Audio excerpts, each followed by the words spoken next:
पापा, नया घर बिल्कुल तैयार हो चुका है। सोच रहा हूँ कि वहां दीपावली पर शिफ्ट कर लूं। सिद्धार्थ ने अपने पापा गोविंद प्रसाद जी से कहा। सिद्धार्थ गोविंद जी और सुधा का इकलौता बेटा है। सुधा वहीं पर बैठी मूकदर्शक बनी चुपचाप सुन रही है। पिछले कुछ दिनों से उसने किसी भी बात पर रिएक्ट करना छोड़ दिया था। नए घर की उमंग में सिद्धार्थ और उसकी पत्नी रिया दोनों बेहद खुश थे। सिद्धार्थ बहुत बड़ा अफसर है। रिया भी अमीर खानदान से ताल्लुक रखती है। गोविंद जी ने अपने घर को बहुत चाव से बनवाया था। कोठी, बाग, बगीचा सब कुछ था। परंतु जब सिद्धार्थ ने कहा कि उसने भी एक घर का सपना देखा है अपने घर का, ये सुनकर गोविंद जी आश्चर्यचकित रह गए थे। अपना घर? तो ये किसका घर है? नहीं पापा, ये घर आपका है। मैं अपने घर को अपनी मेहनत से बनाना चाहता हूँ। फिर उसने उनसे कुछ पूछने की जरूरत नहीं समझी थी। सब कुछ रिया और उसकी मर्जी से होने लगा था। बीच बीच में सिद्धार्थ उनसे सलाह ले लिया करता था। जबरन उन्हें 2-3 बार साइट पर भी ले गया था। माँ को तो न कुछ पूछा न दिखाने की जरूरत महसूस की थी। सुधा के अंदर तो जैसे सब कुछ टूट गया था। जिस बेटे को उसने जान से भी ज्यादा प्यार किया था, उसने एक तरह से उसका तिरस्कार कर दिया था। तिरस्कार बोलकर ही नहीं, चुप रह कर भी किया जा सकता है। सुधा महसूस कर सकती थी। रिया ने बहू के रूप में कभी उन्हें कोई तकलीफ नहीं दी थी।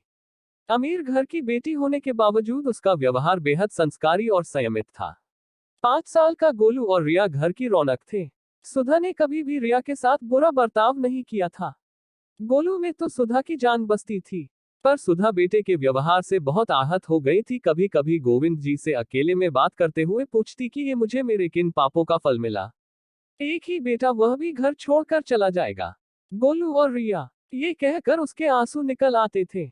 मैंने तो अपने सास ससुर की दिल से सेवा की, कभी उनका दिल नहीं दुखाया। अम्मा जी ने तो अंतिम समय मेरे सिर पर हाथ रखकर आशीर्वाद दिया था कि ईश्वर हमेशा तुझे खुशी देंगे। फिर पता नहीं हमारे परिवार को किसकी बद्दुआ लग गई। धीरे धीरे डैक मनाकर उसने अपने दिल को समझा लिया था। गोविंद जी उसे समझाते कि तुम्हारा जब मन करे वहां चली जाना। बेटे की तरक्की पर डैक नहीं मनाते, खुश होते हैं।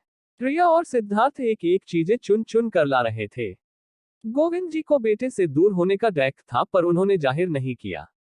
वो उसे महसूस कराते कि वो उसकी खुशी में खुश हैं। आज धनतेरस है, गृह प्रवेश की सारी तैयारियां हो चुकी थी। सिद्धार्थ और रिया नए घर की खुशी में बेहद उत्साहित थे। सिद्धार्थ सुबह सुबह नए कपड़े लेकर माँ पापा के रूम में आया। पापा के लिए खूबसूरत सिल्क का कुर्ता बंद गले की जैकेट के साथ और माँ के लिए बेहद सुंदर सिल्क की साड़ी, मम्मी के पसंदीदा हरे लाल रंग की। माँ, पापा जल्दी से तैयार हो जाए, 11 बजे का मुहूर्त है। सुधा चुप थी, सोच रही थी कि बस तैयार हो जाओ और चलो। अंदर जैसे कुछ खत्म सा हो गया, न कोई उत्साह न कोई खुशी, उसे जाकर सिर्फ खड़े होना है। गोलू आकर उसके गले से झूल गया। दादी माँ, आप मेरे साथ चलोगी ना? आंखों में आंसू भरकर उसने गोलू को छाती से चिपका लिया। सुधा गाड़ी में पूरे रास्ते भर चुप थी। जिस दिन भूमि पूजन हुआ था, उसके बाद आज वो घर देखने जा रही है। गाड़ी से उतरते ही सामने बेटे की कोठी को सिर उठाकर देखा तो दंग रह गई। बहुत खूबसूरत आधुनिक तरीके से डिजाइन किया गया था। आओ माँ। बेटे ने माँ का हाथ पकड़ लिया। महीनों बाद उसने कुछ कहा। सुधा सोच रही थी कि आज नए घर की उमंग में अपनी माँ से अबोला खत्म कर रहा है। घर के मेन गेट पर नेम प्लेट देखकर सुधा स्तब्ध हो गई। सुधा गोविंद निवास। उसका दिल बहुत तेज से धड़क उठा। बेटा माँ के चेहरे के भाव पढ़ने की कोशिश कर रहा था। अंदर रिया खड़ी मुस्कुराई। आइए माँ, आपके नए घर में आपका स्वागत है। ये लीजिए आपकी अमानत। रिया ने घर की चाबियां सुधा के हाथ में रख दी। बेटे ने माँ का हाथ चूम लिया। माँ, अपने नए घर में भगवान के लिए भोग अपने हाथ से बनाओ, पर प्रसाद मेरी पसंद का होगा। सुधा समझ ही नहीं पा रही थी। क्या बनाऊं? सुधा की आंखों से आंसू टपक पड़े।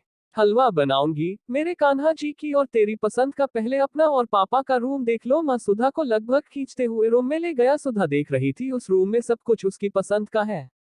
पापा के लिए रॉकिंग चेयर, उसके लिए सामने से खुलने वाली खिड़की, सुबह सुबह सूर्य की पहली किरण के दर्शन, सूर्य भगवान को नमन करना, ये उसका सपना था जिसे वह कभी सिद्धार्थ से कहा करती थी। बाहर तुलसी जी का चौरा, जैसा वो हमेशा चाहती थी। अरे, ये तो उसका लगाया हुआ मनी प्लांट है। इसके लिए वह कितना परेशान हुई थी। माली ने उसे उखाड़ कर गुलदाउदी लगा दिया था तो उसने माली को कितना डांटा था। तो मेरे बच्चे को सब कुछ याद था। उसका मन पुलकित हो उठा। कमरे की एक एक चीज को छू कर देखती। माँ, आपने क्या सोचा था? आपका राजा बेटा आपके बिना खुश रहेगा। रिया मुस्कुराती हुई कह उठी, माँ, आपका बेटा तो मेरे गोलू से भी छोटा है। माँ, सिद्धार्थ ने सुधा को बाहों में समेट लिया, आपके संस्कार इतने कमजोर नहीं है।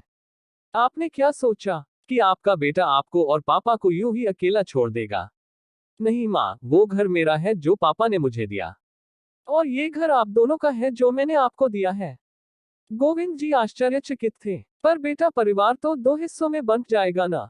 कैसे बटेगा पापा? ये घर मेरे ऑफिस के पास है, इसलिए वर्किंग डे पर यहाँ रहेंगे और वीकेंड पर वहाँ।